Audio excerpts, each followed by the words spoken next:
হৃদয় ভাইয়া, আমার তোর সাথে একটা কথা আছে। আমি তোকে খুব পছন্দ করি, তো আমি সিরিয়াস, বিশ্বাস কর। দেখ, এই বয়সে অনেক কিছুই সত্যি মনে হয়, দেখবি সময়ের সাথে সাথে সবকিছু ঠিক কিছু ঠিক হবে না। আমাকে একটা প্রমিস কর, তুই আমাদের ফ্রেন্ডশিপ নষ্ট হতে দিবি না কখনো।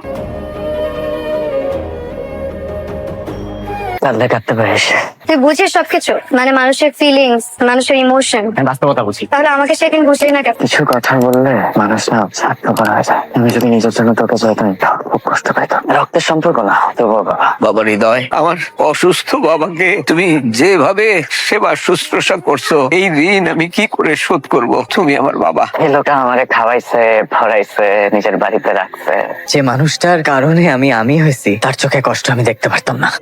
আমার ছেলে হৃদয়কে তো পাঠাইছি ওখানে। না বন্ধু, হৃদয় হচ্ছে আমার ছেলে। প্রিন্সকে তুই বিয়ে দিয়া ওর নিজের ছেলে করে নিতেছস, ঠিক আছে, কিন্তু হৃদয় রে পাবি না। হৃদয় শুধু আমার, আর কারণ আছে। যেদিন মা বাবাকে হারিয়েছিলাম, সেদিন ভেবেছিলাম পৃথিবীতে আমার বলে আর কেউ নাই। ঠিক সেদিনই একজন মানুষ আমার হাত ধরে বলেছিল, আজ থেকে তুই আমার ছেলে। সেই মানুষটা প্রিন্সের বাবা।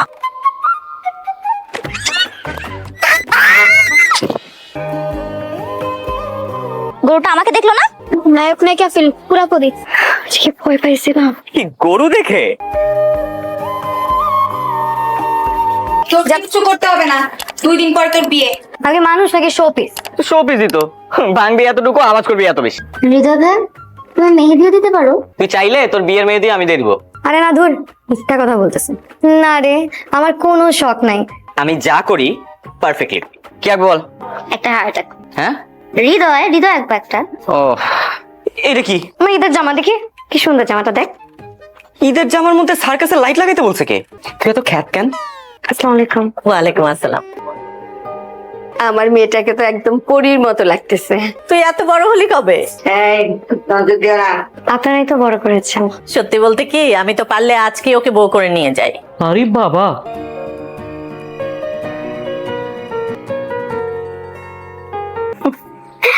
বড় হয়ে গেলে সবাই এমনই, শান্ত হয়ে যায়। এই এখানে দাঁড়ায় দাঁড়ায় ওদের গোপন কথা কেন শুনতেছিস তুই? চেষ্টা করছি যে ওকে নিয়ে কথা বল। তোর এত জানার কি দরকার রে? হ্যাঁ, তোর বিয়ের বয়স হয়েছে? আর মাত্র 2টা বছর।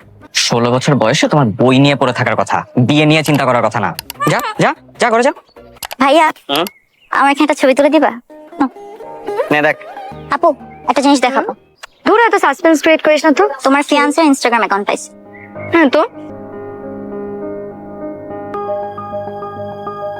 বিয়েটা করা ঠিক হবে কিনা সেটা নিয়ে ভাবতেছিস, তাই তো? একটা ছবি দেখছি, অনেক ক্লোজ। দেখো দেখলি, অতীত নিয়ে আমাদের বর্তমানটা এফেক্টেড হোক, সেটা আমি চাই না। তুমি তোমাকে ট্রাস্ট করো। আমি বিয়েতে রাজি। মন খারাপ? না তোরা? তিতলির পাশে প্রিন্সেস তোরেই বেশি মানে। হ্যাঁ দাদি, কি বলো? সেটা তো আমার ওরকম কিছু নাই। যেই প্রীতি মুখে ধরে না, চোখে আইসা মেশে, সেই প্রীতি মানুষের বেশি কান্দায় শেষে। আমার ব্যবসা বাণিজ্য সমস্ত কিছু তো এখন ওই দেখে। ওটা কিন্তু একাই 100। আমার নিজের ছেলে এটা পারতো না। হৃদয় ভাই, একটা কথা জিজ্ঞেস করবো। আপনার কোনো গার্লফ্রেন্ড আছে? আছে তো, কেন? সত্যি আপনার গার্লফ্রেন্ড আছে? হ্যাঁ, এই ও, কি হয়েছে তোর? হৃদয় ভাইয়ের গার্লফ্রেন্ড আছে। এই জন্য কাঁদতেছিস? তোর বয়স কত? 16। আর হৃদয় তোর থেকে কত বড় জানিস? তো কি হয়েছে?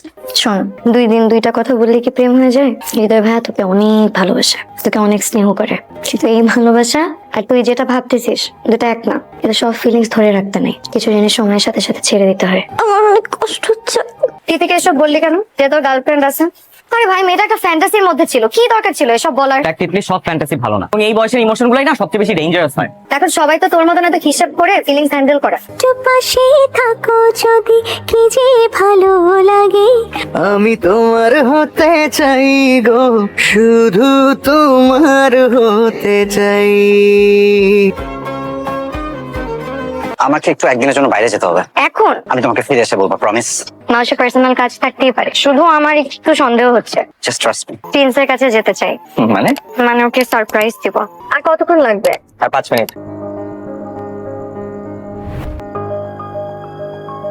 তুমি এখানে কি করছো? ফলো করতেছো? হ্যাঁ, তুমি মিথ্যা বলছো কেন আমাকে? মিথ্যা বলছি দেখে তুমি নজরদারি করবে কেন আমাকে?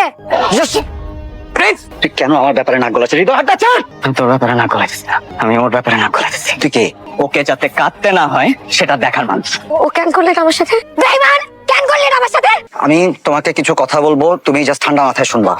হৃদয়ে ওরা একজন একজনকে পছন্দ করে, কিন্তু এটা বলতে পারতেছে না, তাই ওরা দুজন মিলে প্ল্যান করছে যে ওরা আমাকে ফাঁসাবে। তোরা আজকে বুঝলাম তুই আসলে ভালোবাসতে জানিস, কিন্তু নিজে কেমন। তোরে রাস্তা থেকে তুইলাই না আমার ঘরে স্থান দিছে, হাই এই প্রতিদান দিলি তুই আমার। আঙ্কেল প্লিজ, আপনি ভুল বুঝতেছেন আঙ্কেল। তিতলিরে নিয়ে কিছু বলেন না বাবা, আমি এখান থেকে চলে যাবো বাবা, আমি কোনো দিন আপনার সামনে আমি মুখ দেখাবো না বাবা। আমি হৃদয়, কিছু মানুষ নিজের মানুষ হয়েও নিজের হয় না, আর কিছু সম্পর্কের নাম থাকে না, শুধু দায়িত্ব থাকে। আর একটা কথা শুনতে চাই না আমি হৃদয়কে নিয়ে। আমি গেছিলাম প্রিন্সকে সারপ্রাইজ দিতে, যে কি দেখছে জানো? নেশা করে মাতাল হয়ে একটা মেয়ের সাথে যখন ওর সাথে কথা বলতে চাই, ওর কত বড় সাহস ও আমার গায়ে হাত তোলে। তোমরা আজকে যাকে ছোট করতেছো, সে তো কোনোদিন ছোট হয়ে নিজে বাঁচে নাই। তোমরা কেউ জানো আমি ভালোবাসি হৃদয়কে। ওকে অনেক আগেই বলছি আমি এই কথা। ও যদি চাইতো ও অনেক আগে আমার হাতটা ধরে এই বাড়ি থেকে আমাকে নিয়ে যেতে পারতো, কিন্তু ও যায় নাই, শুধুমাত্র একটা মানুষের সম্মানের কথা ভেবে। কারণ হৃদয় আমাকে সবসময় একটা কথা বলতো, আমি কোনোদিন এমন কিছু করতে চাই না যাতে আমার বাবা কষ্ট পায়। কই আমিও তো নিজেকে মানিয়ে নিয়েছি। তোমরা আমাকে যা সিদ্ধান্ত দিয়েছো আমি সব মেনে নিছি। এই তিতলি আর হৃদয় ছোটবেলা থেকেই নষ্টামি করছে বাবা। আর তোমার কাছে একটা মিনতি মা, আমার পাগল ছেলেটারে তুমি ফিরায় নিয়ে আসো। আমি ফিরিয়ে আনবো হৃদয়কে। ওই খুঁজতে খুঁজতে পুরো শহর ঘুরে ফেলছি আমি। ছোটবেলায় আমি তোকে যখন বলছিলাম যে আমি তোকে ভালোবাসি, আমি আসলেই তোকে ভালোবাসি, সেটা একটা বার আমার হাত ধরতি, আমি সব ছেড়ে তোর কাছে চলে আসতাম। দেগুলো সাজে অনুরাগে তোকে জড়িয়ে ধরে প্রথম সূর্য দেখি প্লিজ।